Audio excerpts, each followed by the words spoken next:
नमस्कार, दिन भर की बड़ी खबरों में आपका स्वागत है। मैं हूं आराधना। आज इस बुलेटिन में बात होगी बिहार में विधानसभा चुनाव के ऐलान की, एनडीए की बढ़ती परेशानी की, देखेंगे सीजेआई पर किसने किया हमला, मणिपुर में बीजेपी विधायक ने क्यों दी इस्तीफे की धमकी, जानेंगे एनडीए के मंत्री ने बीजेपी हाईकमान पर क्यों साधा निशाना, और बुलेटिन के आखिर में देखेंगे जाने माने कार्टूनिस्ट इरफान की किस खबर पर पड़ी तिरछी नजर।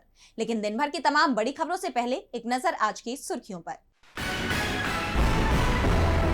बिहार में आम आदमी पार्टी ने फूंका चुनावी बिगुल, चुनाव के लिए जारी की 11 उम्मीदवारों की पहली लिस्ट।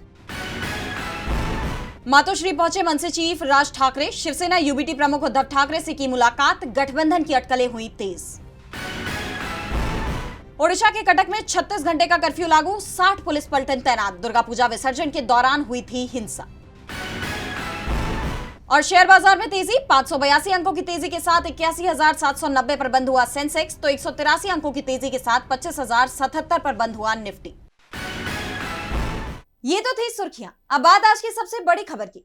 बिहार में चुनाव का ऐलान हो गया है और इसके साथ ही राज्य में आदर्श आचार संहिता भी लागू हो गई है।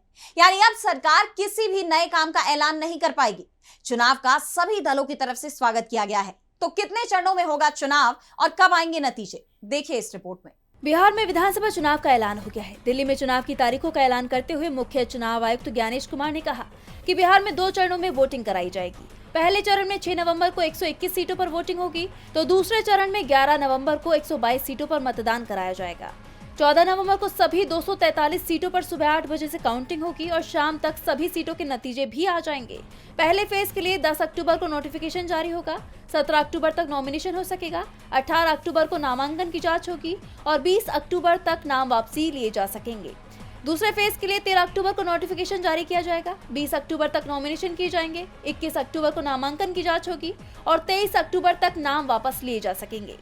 चुनाव की पूरी प्रक्रिया को 40 दिन में पूरा कर लिया जाएगा। ज्ञानेश कुमार ने बताया कि विधानसभा में 243 सीटों पर करीब 7.42 करोड़ वोटर हैं। इनमें 100 साल से ऊपर के 14,000 वोटर शामिल हैं। अधिक उम्र के लोग फॉर्म 12D भरकर घर से वोट डाल सकेंगे।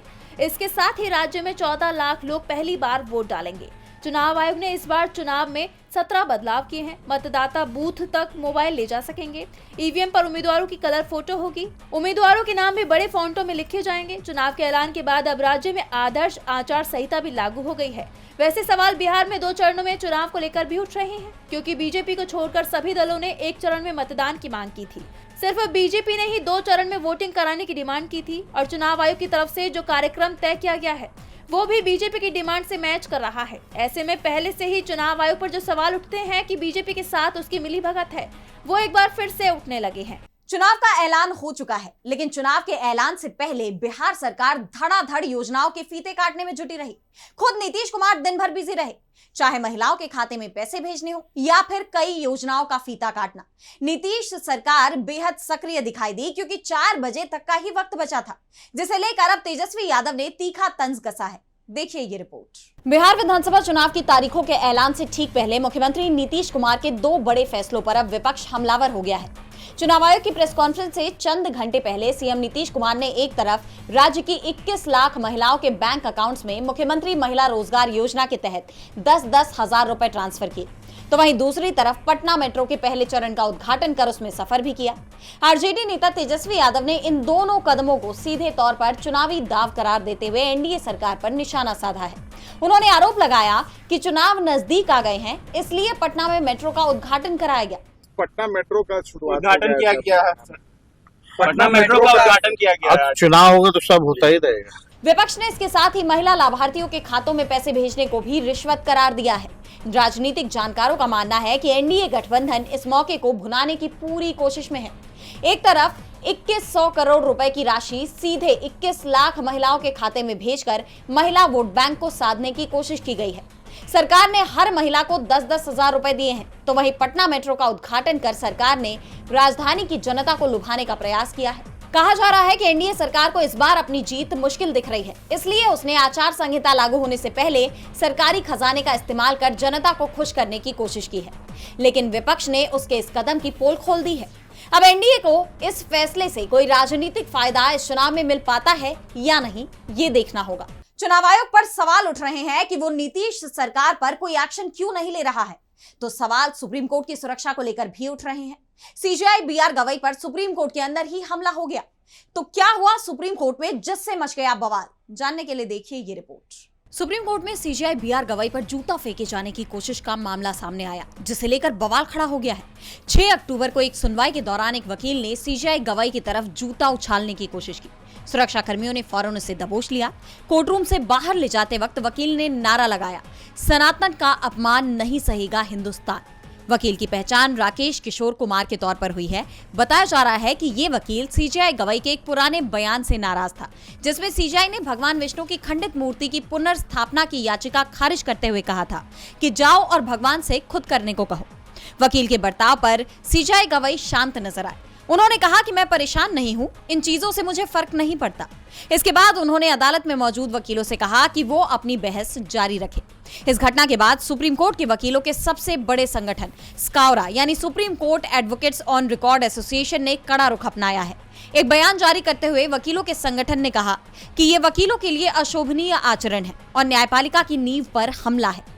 हमने सुप्रीम कोर्ट से अपील की है कि वो इस मामले का स्वतः संज्ञान ले और अदालत की अवमानना के तहत कड़ी कार्रवाई करे, क्योंकि ये सुप्रीम कोर्ट के सम्मान को कम करने की एक सोची समझी चाल है। इस घटना ने देश की न्यायिक सुरक्षा और कोर्टरूम के अंदर बढ़ते राजनीतिकरण पर गंभीर सवाल खड़े कर दिए हैं। सीजेआई ने भले ही कहा हो कि इस तरह की घटना से उन पर कोई फर्क नहीं पड़ता, लेकिन कांग्रेस अध्यक्ष मल्लिकार्जुन खड़गे ने इस मुद्दे पर बीजेपी पर तीखा हमला किया है। तो बीजेपी विधायक ने भी पार्टी हाईकमान पर तीखा हमला किया। विधायक ने सरकार बनाने में असफलता का ठीकरा हाईकमान पर फोड़ दिया है। तो क्या है पूरा मामला, देखिए इस रिपोर्ट में। मणिपुर में अशांति का माहौल बरकरार है। राज्य में राष्ट्रपति शासन लगाने और प्रधानमंत्री के दौरे के बावजूद शांति बहाली के प्रयासों का कोई खास असर देखने को नहीं मिला है। इन सब के बीच बीजेपी वहां सरकार बनाने की कवायद में तेजी ला रही है, लेकिन अब उसे अपने ही साथी से कड़ी चेतावनी मिल गई है, जिससे उसकी सरकार बनाने की राह में रुकावट आ सकती है। मणिपुर से बीजेपी विधायक टी श्याम कुमार ने चेतावनी दे दी है कि अगर पार्टी का केंद्रीय नेतृत्व उनसे मुलाकात के लिए समय देने में विफल रहता है तो वो विधानसभा की सदस्यता से इस्तीफा देने के लिए मजबूर हो जाएंगे। उन्होंने कहा, अगर पार्टी का केंद्रीय नेतृत्व हमें मिलने का समय नहीं देता है तो भाजपा विधायक बने रहने का कोई मतलब नहीं है और मुझे इस्तीफा देना होगा। अगर केंद्रीय नेता लोकप्रिय सरकार बनाने पर सहमत नहीं होते हैं तो हमें अन्य विकल्पों पर विचार करना होगा। टी श्याम कुमार की यह चेतावनी ऐसे वक्त पर आई है जब विधानसभा अध्यक्ष सत्यव्रत और विधायक के जॉय किशन, बसंत कुमार, करम श्याम सहित कम से कम 9 विधायक रविवार को दिल्ली के लिए रवाना हुए हैं। वो पहले से ही दिल्ली में डेरा डाले हुए पूर्व सीएम बीरेन सिंह के नेतृत्व वाले प्रतिनिधिमंडल से जुड़ेंगे, जो नई सरकार के गठन के लिए केंद्रीय नेताओं के साथ बात कर रहे हैं। श्याम कुमार की चेतावनी ने बीजेपी की सरकार बनाने की जल्दबाजी में रोड़ा अटका दिया है। अब इन सब के बीच बीजेपी राज्य में सरकार बनाने में कामयाब हो पाती है या नहीं, यह देखना होगा। मणिपुर में सरकार गठन में देरी के लिए बीजेपी के नेता ही मोदी और शाह को जिम्मेदार मान रहे हैं और अब इस्तीफे की धमकी भी दी जा रही है। तो धमकी अब बीजेपी के सहयोगी भी दे रहे हैं। शिवसेना शिंदे गुट से महाराष्ट्र सरकार में मंत्री ने तो यहां तक कह दिया कि अब तो हमें अमेरिका के राष्ट्रपति डोनाल्ड ट्रंप से ही उम्मीदें हैं। तो क्या है पूरा मामला, जानने के लिए देखिए ये रिपोर्ट। बिहार से लेकर महाराष्ट्र तक एनडीए के अंदर विवाद चल रहा है। महाराष्ट्र में 31 जनवरी 2026 तक निकाय चुनाव होने हैं, जिसको लेकर घमासान मचा हुआ है। महायुति में निगम चुनाव को लेकर पहले से ही विवाद देखा जा रहा है। इसके अलावा विवाद की एक वजह पालक मंत्री पद भी बना हुआ है। दरअसल महाराष्ट्र में नासिक और रायगढ़ में पालक मंत्री को लेकर जबरदस्त खींचतान चल रही है। रायगढ़ में एनसीपी और शिवसेना के बीच विवाद है, तो नासिक में शिवसेना और बीजेपी के बीच खींचतान चल रही है। इन सभी नाराजगियों के चलते बीते दिन केंद्रीय गृह मंत्री अमित शाह भी महाराष्ट्र के दौरे पर पहुंचे थे। इस दौरान उन्होंने सीएम फडणवीस, एकनाथ शिंदे और अजीत पवार से एक बंद कमरे में बैठक की, एकजुट रहने को कहा, लेकिन शाह की कोशिश कामयाब होती नहीं दिखाई दे रही और अब शिवसेना की तरफ से तीखी प्रतिक्रिया आई है। महाराष्ट्र सरकार में शिवसेना कोटे से मंत्री दादा भूसे पाटिल ने तंज कसते हुए कहा कि अब हमें ये विवाद लेकर डोनाल्ड ट्रंप के पास जाना पड़ेगा। साफ है, अमित शाह जिस विवाद को नहीं सुलझा पा रहे, पीएम मोदी फेल हो गए हैं, तो अब शिवसेना को ट्रंप से ही उम्मीद बची है। पाटिल का ये बयान बीजेपी हाईकमान को चेतावनी के तौर पर माना जा रहा है। पाटिल ने ये बात तब कही जब उनसे सवाल किया गया कि नासिक और रायगढ़ जिले के संरक्षक मंत्री पद का विवाद कब सुलझेगा। क्या अमित शाह के साथ बैठक में इस पर चर्चा हुई? तो पाटिल ने साफ साफ कह दिया कि नहीं हुई, और क्यों नहीं हुई ये तो आप सभी जानते ही हैं, क्योंकि ये विवाद लंबे समय से चल रहा है। ऐसे में पाटिल का बयान सामने आते ही हंगामा मच गया। सवाल उठे कि क्या बीजेपी हाईकमान अपने सहयोगियों के साथ सम्मानजनक व्यवहार नहीं कर रहा है। इससे साफ दिखाई दे रहा है कि महायुति गठबंधन में जबरदस्त टकराव बना हुआ है। शिंदे के मंत्री ने ट्रंप से मदद मांगी है, जिसके चलते मोदी सरकार सवालों में घिरती दिख रही है। तो सवाल सुप्रीम कोर्ट ने भी पूछे हैं। पर्यावरणविद सोनम वांगचुक को लद्दाख हिंसा के मामले में गिरफ्तार किया गया है। इस मामले में सुप्रीम कोर्ट ने सरकार को नोटिस जारी किया है। तो क्या है पूरी खबर, देखेंगे इस रिपोर्ट में। सुप्रीम कोर्ट में सोशल एक्टिविस्ट सोनम वांगचुक की एनएसए के तहत गिरफ्तारी के खिलाफ दायर याचिका पर सुनवाई हुई। इस मामले में सुप्रीम कोर्ट ने केंद्र सरकार को नोटिस जारी किया है। वांगचुक की पत्नी गीतांजलि अंगमो ने इस गिरफ्तारी के खिलाफ हेबियस कॉर्पस यानी बंदी प्रत्यक्षीकरण की याचिका दायर की थी। याचिकाकर्ता की तरफ से सीनियर एडवोकेट कपिल सिब्बल ने कोर्ट में कहा कि हिरासत के आधार वांगचुक की पत्नी को भी बताए जाने चाहिए।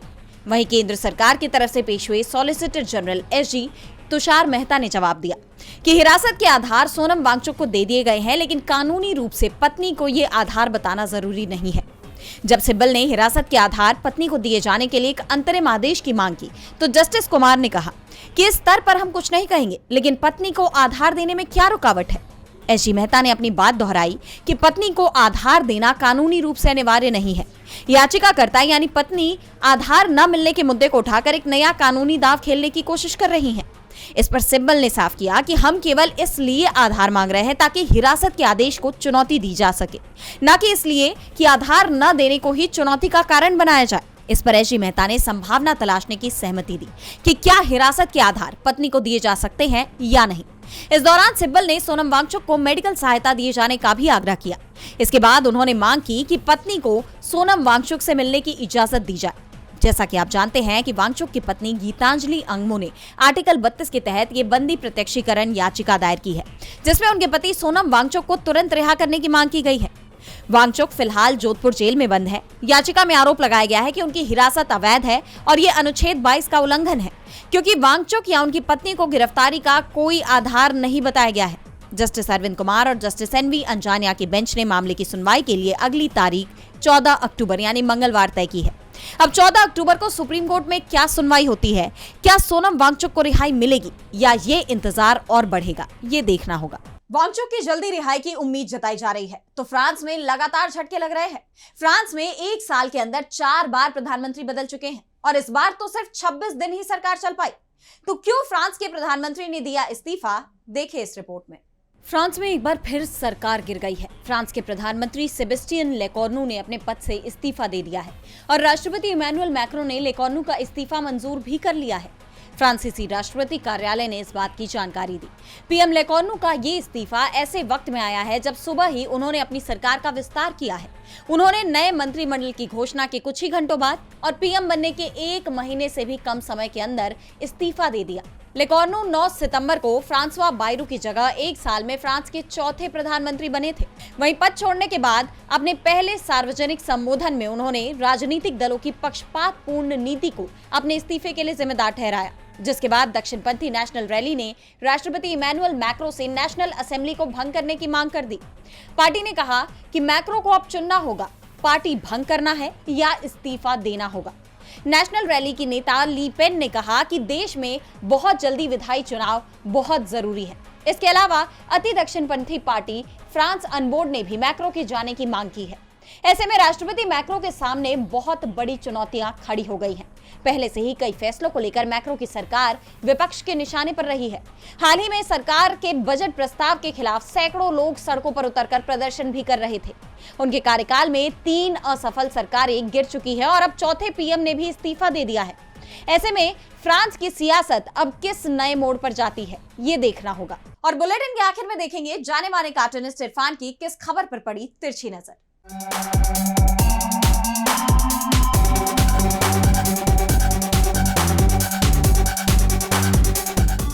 सांप्रदायिक राजनीति के बुलडोजर ने आज सुप्रीम कोर्ट में भी घुसने की कोशिश की, जब एक व्यक्ति ने सीजेआई के ऊपर जूता फेंकने का प्रयास किया। इससे जाहिर होता है कि देश में सिर्फ चंद लोगों को छोड़कर कोई भी सुरक्षित नहीं है, चाहे वो कितने भी बड़े पद पर बैठा हो।